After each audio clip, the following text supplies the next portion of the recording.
प्यारे दोस्तों, जीवन संगिनी यानी कि धर्म पत्नी। दोस्तों, पुरुष के जीवन में धर्म पत्नी का क्या महत्व होता है, आज हम इस कहानी के माध्यम से आपके सामने रखने जा रहे हैं। दोस्तों, अगर पत्नी है तो दुनिया में सब कुछ है, और पत्नी नहीं तो दुनिया जंगल नजर आती है।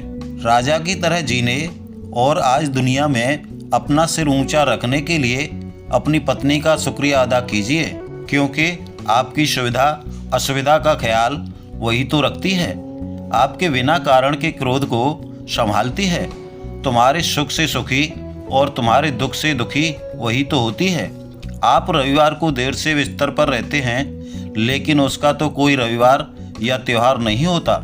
चाय लाओ, पानी लाओ, खाना लाओ, ये ऐसा है वो वैसा है, कब अकल आएगी तुम्हें, ऐसे ताने मारे जाते हैं। फिर भी सेवा भाव में सब कुछ सहती है। उसके पास बुद्धि है, तभी तो उसी के कारण तो पुरुष जीवित है, वरना दुनिया में पुरुषों को कोई नहीं पूछेगा। दोस्तों, अब जरा इस काल्पनिक एवं जीवन से जुड़ी सच्चाई पर आधारित कहानी पर चलते हैं। स्थिति की सिर्फ कल्पना कीजिएगा और ध्यान से सोचिएगा।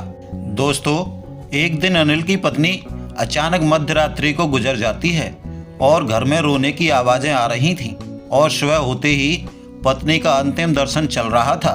उस वक्त पत्नी की आत्मा जाते जाते अपने पति से जो कह रही थी, उसका वर्णन कुछ इस प्रकार से है। मैं अब जा रही हूँ, मैं अब फिर कभी नहीं मिल पाऊंगी।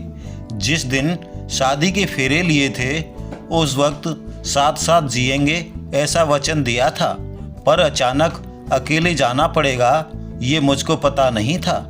मुझे जाने दीजिए। आपके आंगन में अपना शरीर छोड़कर जा रही हूँ। बहुत दर्द हो रहा है मुझे, लेकिन मैं मजबूर हूँ। अब मैं जा रही हूँ। मेरा मन नहीं मान रहा, पर अब मैं कुछ कर नहीं सकती। मुझे जाने दीजिए। देखो जी, बेटा और बहू रो रहे हैं। मैं ऐसा नहीं देख सकती और उनको दिलासा भी नहीं दे सकती। पोता दादी दादी कर रहा है, उसे शांत करो। आप बिल्कुल भी ध्यान नहीं दे रहे हैं। और हाँ, आप भी अपना मन मजबूत करो ताकि आप कमज़ोर ना पड़ें। मुझे जाने दीजिए। अभी बेटी ससुराल से आएगी और मेरा मृत शरीर देखकर बहुत रोएगी, तब उसे संभालना और शांत कराना। और आप भी बिल्कुल भी मत रोना। मुझे जाने दीजिए। जिसका जन्म हुआ है उसकी मृत्यु निश्चित है। जो भी इस दुनिया में आया है उसे यहाँ से जाना है। आप भी धीरे धीरे मुझे भूल जाना। मुझे अधिक याद मत करना और इस जीवन में फिर से काम में लग जाना।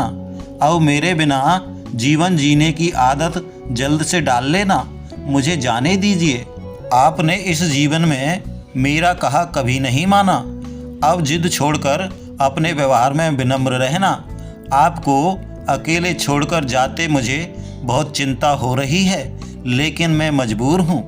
मुझे जाने दीजिए। आपको बीपी और डायबिटीज है। गलती से भी मीठा नहीं खाना, अन्यथा परेशानी होगी। सुबह उठते ही दवा लेना मत भूलना। चाय अगर आपको देरी से मिलती है तो बहू पर गुस्सा मत करना। अब मैं नहीं हूँ यह समझकर जीना सीख लेना। मुझे जाने दीजिए। बेटा और बहू कुछ बोले तो चुपचाप सुन लेना। कभी गुस्सा नहीं करना। हमेशा मुस्कुराते रहना। कभी उदास नहीं होना। मुझे जाने दीजिए। अपने बेटे के बच्चों के साथ खेल लेना। अपने दोस्तों के साथ समय बिताना। अब थोड़ा सा धार्मिक जीवन जी लेना ताकि जीवन को संयमित किया जा सके। अगर मेरी याद आए तो चुपचाप से रो लेना, लेकिन कभी कमज़ोर नहीं पड़ना। मुझे जाने दीजिए।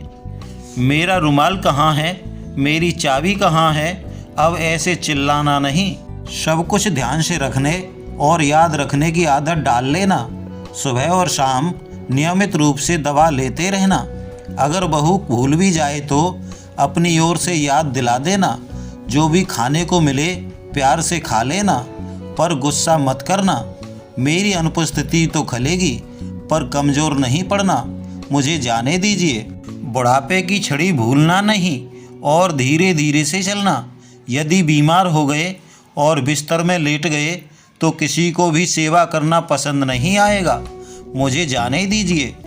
शाम को बिस्तर पर जाने से पहले 1 लोटा पानी मांग लेना। प्यास लगे तभी पानी पी लेना। अगर आपको रात को उठना पड़े तो अंधेरे में कुछ लगे नहीं, उसका ध्यान रखना। मुझे जाने दीजिए। शादी के बाद हम बहुत ही प्यार से रहे। परिवार में फूल जैसे बच्चे दिए। उन फूलों की सुगंध अब मुझे नहीं मिलेगी। मुझे जाने दीजिए। उठो जी, सुबह हो गई है। अब ऐसा कोई नहीं कहेगा। अब अपने आप उठने की आदत डाल लेना। किसी की प्रतीक्षा नहीं करना। मुझे जाने दीजिए। और हाँ, मैंने एक बात तुमसे छिपाई है। हो सके तो उसके लिए मुझे माफ़ कर देना।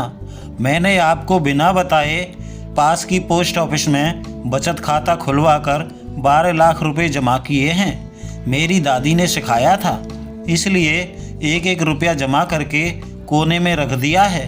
उसमें से 4-4 लाख बहू और बेटी को दे देना और अपने खाते में 4 लाख अपने लिए रख लेना। मुझे जाने दीजिए। भगवान की भक्ति और पूजा करना नहीं भूलना। अब हम फिर कभी नहीं मिल पाएंगे। यदि मुझसे कोई भी गलती हो गई हो तो मुझे माफ़ कर देना। मुझे जाने दीजिए। मुझे जाने दीजिए। दोस्तों, एक पत्नी की ये बेबसी आपको पसंद आई हो तो लाइक शेयर जरूर कीजिएगा। मिलते हैं अगली कहानी के साथ। तब तक के लिए आप सभी को प्यार भरा नमस्कार।